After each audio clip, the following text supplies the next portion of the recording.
Hello everyone, Matt from Model Minutes, and welcome back to the workbench for another unboxing. This week it is the Mitsubishi A6M2b Zero in 1/72 scale from Airfix. So join me as we take a look inside the box and see what we've got.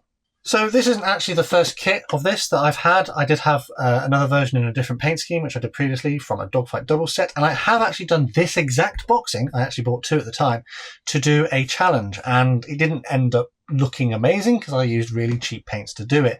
And I got this one to do a comparison build, so I'll use better paints and see how it turns out. But yeah, on the outside here, we've got our aircraft in combat with some P-47s, and it's got an image of the artwork of the paint scheme we have in the box. On this edge then, we have an item code A01005, and it tells us some information about the actual Zero here and the dimensions of the model, which is 126 millimeters in length, 166 in width, and there are 47 parts in the box. We have one paint scheme in the box, which is for an aircraft in Papua New Guinea in 1944, and it's a skill level 1, so it's one of the easier kits in the Airfix range. It has one flying hour, which is a token. Cut that out, keep it. Use it to redeem against more kits from the Airfix range if you're a member of the club. However, if you're not, please save them up and send them to Models for Heroes, who can use them for their charitable work. On this edge then, we have some safety information in various languages, and then down here it tells us that this kit was made in India. The model design and tooling dates from 2011, so it's not one of the most recent kits in the range, but it's certainly not one of the oldest. And this decal scheme dates from 2011. I don't think this physical boxing dates from 2011. When this kit was originally released, it was in this paint scheme, but this is potentially a rebox from 2019. But seeing as it's the same kit, they haven't bothered to update that copyright date. Short edges feature the same information as on the front, and on the back, as is standard with these smaller kits, we have our painting and decal placement instructions, all of which is printed in full colour, which is fantastic to see. All the paints are in the Humbrol colour range and suggested as such. However, you can use your own colours if you want to. And it's worth noting here that the black on the nose is actually a mix of 50% black and 50% midnight blue. So you might think to yourself, I only actually need 4 paints, but you actually need 5 because you've got to mix 2 together if you want it accurate, otherwise just paint it black. And we've got a Cartograph logo over here. So that tells me that Cartograph decals are included, and they are usually some of the best quality ones in the world. So let's get the box open and see what we've got inside. And as usual, let's start on the instructions. A A4 booklet. Information about the actual Zero on the front, a key to the different icons we'll have in the build, and then we flip over, a little bit more instructions here, and then we start our build. So this is all printed in black and white, but they have shaded various elements to try and make it a little bit easier to follow. Paint colours are also called out on here as and when appropriate, and the transfers that we need, if there are any, such as inside the cockpit, they are also annotated. So we start off by assembling our cockpit, which is quite typical. We install our cockpit in our fuselage halves, and then we proceed on to adding our engine. This engine is designed to have a spinning propeller on it if you are careful. Interestingly, this kit does have the option to fold its wingtips. As this was a naval aircraft, the wingtips would fold for it to fit on the carriers better. But in order to do that, you do need to cut the wingtips off and then replace that with the folded tip, which is included in the kit. Probably not worth it if you're a beginner, just carry on as you were. It doesn't really save that much space if you're looking at the plane. We add our tail surfaces, and it's probably worth mentioning here that in the lower side of the wing, if you wanted to have your model on a display stand, you can buy a display stand separately, but you do need to open up some holes. Additionally, there is a slot in the bottom which can take a drop tank if you want to install one on your plane. And on the instructions here, it actually says that it should be silver, and on the front it doesn't look silver. It looks like it's painted in the same colour as the bottom of the plane. So swings and roundabouts, I guess. Moving on down, we can have our landing gear raised or lowered, depending on your choice. Here, our drop tank is being glued together. And again, if you want to use your display stand with the drop tank in, you need to open up holes on the side so it can poke in that way. Landing gear gets assembled and then added to the model if that was the choice that you wanted to go for. Naturally, if you put it in the raised position, then that doesn't matter. Assemble your propeller and spinner, and then we install our cockpit, small details on the wings, and our pilot and prop and pitot tube. So a pilot is included, so always looks a little bit better with a pilot if it's in a flying pose, if you ask me. So instructions, easy enough to follow. Having built this before, I know that it is easy enough to do. Then we have our transfers, which are printed by Cartograph, and they are absolutely fantastic. Mine on my last build went down without any issues at all, and they look really nice on here as well. Printing is really legible. Even on some of the smaller text, you can make out the symbols, and there doesn't seem to be any blemishes or tears or rips. Yeah, so this is a nice sheet of transfers from Cartograph. Inside the plastic bag then, what have we got?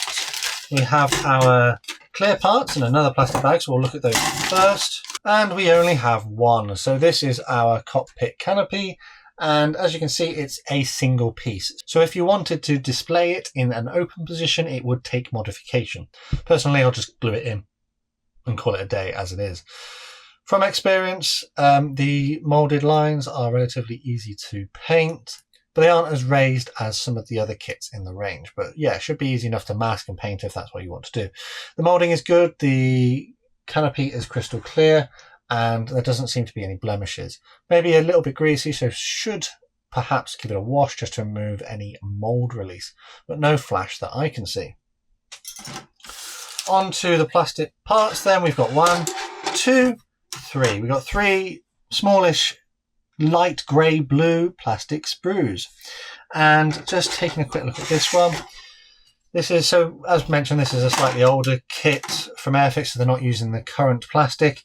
This is all right. It's a little bit flexible, not overly brittle. It's okay. There is a little bit of dirt in a few places, but that's probably from the actual machine. It's actually in the plastic. We can't remove that. It won't be noticeable when we've finished. Again, might benefit from a slight wash. But the details on here are crisply molded. There doesn't seem to be much in the way of flash. Panel lines are of the recessed variety, and they're not overly deep. We've even got a little hint of rivets in a few places there, which hopefully will show up on the camera.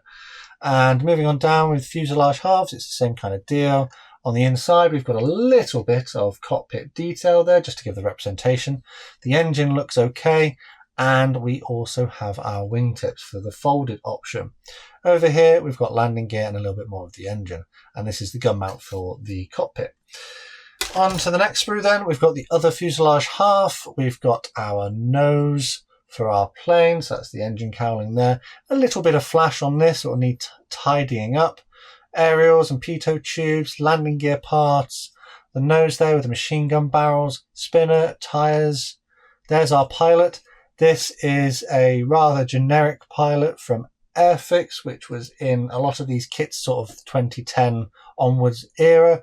He doesn't look too happy. That's not the most crisp version of the pilot that I've seen, but you know, it's better to have a pilot than none at all.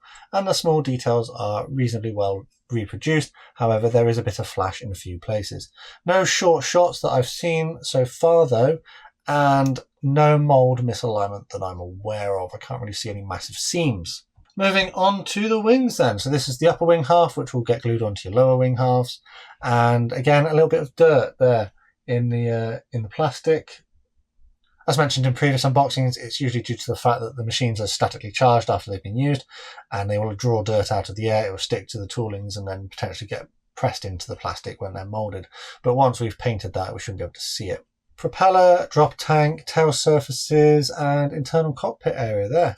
And a chair. Yeah, looking all right. The ejector pin marks are on the inside of the majority of the parts, so there isn't that much in the way of ejector pin marks to clean up in this kit. And it should build up into a fairly decent kit out of the box. Skill level 1, not that many parts. But yeah, so wrap this one up. 3 little sprues of grey plastic parts, which are moulded to a good quality. We've got 1 clear part, which again, crystal clear, pretty decent. Transfers, which are fantastic and from Cartograph, and I absolutely love Cartograph decals, so I don't anticipate having issues with that. Instructions, which are easy to follow in black and white, but with colour callouts and things as you go through, all of which comes contained within the standard Airfix box, but with some very lovely artwork by Adam Tuvey on the front of the box. So how much would you be looking at paying for one of these? Well, on the Airfix website, this isn't actually in stock, but there is a newer version with a different paint scheme, and that one is retailing for £8.99. Naturally, because this is a little bit older, if you could get it cheaper than £8.99, then, you know, feel free. That isn't a bad deal. It's kind of a pocket money kit, isn't it? And speaking of pocket money kits, on occasion you can get the same kit in a different paint scheme as part of a gift set. So this comes with, it's the exact same plastic inside the box, but you've got different transfers. You've got some paints, some glue, and a brush. And normally these retail for about £6, £7, £8 at certain periods in the year here in the UK, and at discount supermarkets. So looking on the back, then same kit, just a little bit more simple.